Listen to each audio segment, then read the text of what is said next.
కడప జిల్లా బద్వేల్ డివిజన్ పరిధిలోని బి కోడూరు మండలంలోని అంబేద్కర్ బాలుర గురుకుల పాఠశాలను సోమవారం DCO Ubhayasri Badvel TDP incharge Ritesh Kumar రెడ్డిలు పరిశీలించారు. రాష్ట్ర మంత్రి బాలవీర ఆంజనేయులు ఆదేశాల మేరకు పాఠశాలను పరిశీలించారు. పాఠశాలకు కావాల్సిన మౌలిక సదుపాయాలు మంత్రుల దృష్టికి తీసుకెళ్లి త్వరలోనే అభివృద్ధి చేస్తామన్నారు. టీడీపీ బద్వేల్ నియోజకవర్గ ఇన్ఛార్జ్ రితేష్ కుమార్ రెడ్డి మాట్లాడుతూ గత పాలకులు నాడు నేడు పనులు చేశామని ప్రచారాలు చేసుకున్నారు తప్ప అప్పుడు ఈ పాఠశాల వారి కంటికి కనిపించలేదని ప్రశ్నించారు. గత ప్రభుత్వంలో ఈ పాఠశాల సంబంధిత శాఖ మంత్రి పరిశీలించి పాఠశాలకు నూతన భవనాలు మౌలిక సదుపాయాలు కల్పిస్తామని హామీ ఇచ్చారే తప్ప ఇలాంటి పురోగతి లేదని రితేష్ రెడ్డి ఆరోపించారు. పాఠశాల గురించి ప్రత్యేక ప్రణాళిక రూపొందించి ప్రభుత్వానికి నివేదిక అందిస్తామన్నారు. పర్ఫార్మెన్స్ బాగుంది, మంచిగా వీళ్ళందరూ కూడా ఇక్కడ చదివిన వాళ్ళందరూ కూడా హయ్యర్గా సెటిల్ అయ్యారు. అందరూ కూడా డాక్టర్స్, ఇంజనీర్స్ అన్నీ కూడా. కాబట్టి ఇక్కడ నుంచి స్కూల్ పోకూడదనేదే మా తాపత్రయం. కాకపోతే మౌలిక సదుపాయాల కొరత ఉన్నందువలన టెంపరీగా ఏమైనా కొంతమందిని ఇంటర్మీడియట్ ఏమైనా నేను షఫుల్ చేయగలనా, 5th to 10th ఇక్కడ రన్ చేద్దామనేది ఒక ఆలోచన ఉండింది. లేదంటే ఇమ్మీడియట్గా అమౌంట్ శాంక్షన్ చేయించుకొని మనము కనీసం ఒక 5-6 క్లాస్ రూమ్స్ అన్నా కన్స్ట్రక్ట్ చేసుకోవాలి ఇయర్కు. అప్పుడు మనం ఈ స్కూల్ని మనం బాగా రన్ చేసుకోవచ్చు. ఇప్పుడైతే అట్ ప్రజెంట్ 250 వరకు అకామిడేట్ చేయొచ్చండి ఈ స్కూల్లో. 5th to inter second year classes ఇక్కడ ఉన్నాయి. మేము ఇప్పుడు పరిశీలించినవన్నీ కూడా మేము మినిస్టర్ గారికి, మా పై అధికారులకు తెలియజేస్తాము. వాళ్ళ అనుమతితో, వాళ్ళ నిర్ణయానుసారంగా మేము డెసిషన్స్ తీసుకుంటామని మీకు అందరికీ తెలియజేస్తాము. అందరికీ నమస్కారం. ఈరోజు మంత్రివర్యులు బాల వీరాంజనేయ స్వామి గారి ఆదేశాల మేరకు ఈ సగిలేరు స్కూల్ 1989లో మొదలుపెట్టిన స్కూల్. మా ప్రాంతం ఇక్కడ వెనుకబడిన ప్రాంతం. ఈ ప్రాంతంలో ఒక గురుకులం లేడీస్కు ఉంటే ఒక గురుకులం బాయ్స్ స్కూల్గా ఉంది.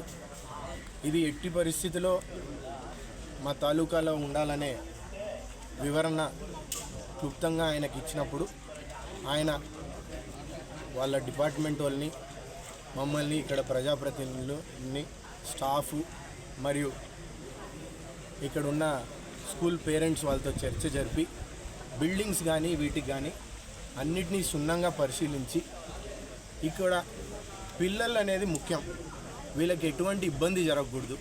ఏ ఇబ్బంది జరిగినా మీ అందరు కాదు, మనందరం ఇక్కడ వచ్చిన వాళ్ళందరూ బాధ్యత తీసుకోవాలా. ఎందుకంటే వర్షాకాలం వచ్చినా ఎటువంటి సమస్యలు రాకుండా ఇది ఎట్టి పరిస్థితుల్లో స్కూల్ నిలబడేది ఒక ఆలోచన అయితే పిల్లలు కూడా ఇబ్బంది జరగకూడదు. కాబట్టి దాని మీద అందరం సుదీర్ఘ చర్చ చేసి వీటి మీద మేడం కానీ మేమందరం ఇక్కడ ప్రిన్సిపాల్ గారు కానీ వీళ్ళందరిది రిపోర్ట్ పూర్తి చేసుకొని ఈరోజు మేము ఆ రిపోర్టు మంత్రివర్యులకి మరియు ఇక్కడ జిల్లా యంత్రాంగానికి అందరికీ అందజేస్తాం. మేము ఒకటే చెప్తున్నాం, గత 5 సంవత్సరాల్లో మీరు కూడా చూశారు, నాడు నేడు అనేక కార్యక్రమాలు చేశాయన్నారు ప్రభుత్వం. కానీ ఇలా స్కూల్ని వదిలేసి ఇంత దయనీయ సిచ్యువేషన్ తీసుకొని వచ్చిన గత ప్రభుత్వాన్ని ఒకటే అడుగుతున్నాం, ఎందుకు ఈ స్కూల్ని నిర్లక్ష్యం చేసి ఈరోజు కేవలం రాజకీయం కోసం ఈ స్కూల్ పోకూడదనేసి పేపర్ స్టేట్మెంట్ ఇవ్వడం కాదు. మీరు గత ఎన్ని సంవత్సరాల నుంచి ఇది జరగలేదు, అది ఒకసారి ఆలోచన చేయాలి పబ్లిక్ కానీ. ఇది కానీ ఈరోజు ఇద్దరు మంత్రులకి, ఎందుకంటే ఎడ్యుకేషన్ మంత్రి గారికి నారా లోకేష్ గారికి మరియు ఇక్కడ ఉన్న ఈ దొల వీరాంజనేయ స్వామి గారికి ఇద్దరికీ మనం ఇచ్చినాం. ఈ సిఫార్సు ఇద్దరికీ అందజేస్తాం. దీని మీద క్షుణ్ణంగా వెనకబడిన ప్రాంతమైన బద్వేల్ తాలూకాలో ఈ స్కూల్ నిలబడి దీనికి వనరులు సమకూర్చి ఇక్కడ ఉన్న పాత స్టూడెంట్స్తో కూడా జరిపాం. వాళ్ళు అందరి సహకారం, ఇక్కడ ఉన్న ప్రజాప్రతినిధులు, ప్రజలందరి సహకారంతో కొంచెం వనరులు సమకూర్చి దీన్ని నిలబెట్టాలనే దానికే మేమందరం పరిష్కరిస్తామని మీ అందరికీ తెలియజేస్తాం. గత ప్రభుత్వంలో ప్రపోజల్స్ ఫార్వర్డ్ చేసిన అన్నారు కానీ కేవలం కాగిత రూపంలో అట్లా ఉండిపోయినాయి, ఏం ఫాలో అప్ లేదు. మేము దాన్ని ఇప్పుడు ఎట్లుందంటే గత సంవత్సరం రోజులు సిస్టమ్ కానీ దీన్ని గాడి పెట్టడానికే సరిపోయింది. ఎందుకంటే మీరు అందరు చూసినారు, వీళ్ళు ఏది పట్టినా కానీ ఆర్థిక వ్యవస్థని నాశనం చేసినారు. ఈ ఆర్థిక వ్యవస్థను ఎట్లా నాశనం చేసినారంటే స్కూళ్ళు, బిల్డింగ్లు, ఎంఆర్ఓ ఆఫీసులు ఏవి పడితే అవి ఆన్లైన్ చేసుకున్నారు, తాకట్టు పెట్టినారు. కానీ అది ఈ ప్రాంత ప్రజలకు ఉపయోగపడే విధానంగా చేయాల్సిన అవసరం పోయి ఎంతసేపు వేరే సిస్టమ్కి డైవర్ట్ చేసి ఈరోజు ఆర్థిక వ్యవస్థను ఒక షేప్కి తీసుకొని వచ్చి మీరు చూసింటే మన తాలూకాలో అనేక స్కూల్ బిల్డింగ్లు రిపేర్ మెయింటెనెన్స్ కానీ కొత్త దానికి కానీ రిపేర్స్ కానీ మనం అందరం చూసాం ఓపెనింగ్ చేసి. అన్ని మండలాల్లో 1 కోటి రూపాయలు కానీ 2 కోట్లతో కానీ పూర్వమాల మండలంలో 3 కోట్లు అన్ని మండలాల్లో 1 కోటి రూపాయలతో రిపేర్స్ అండ్ మెయింటెనెన్స్లో మనం స్కూల్ బిల్డింగ్స్ని టేకప్ చేసాం. ఈ బిల్డింగ్ కూడా మనం వనరులకి సిఫార్సు చేస్తున్నాం.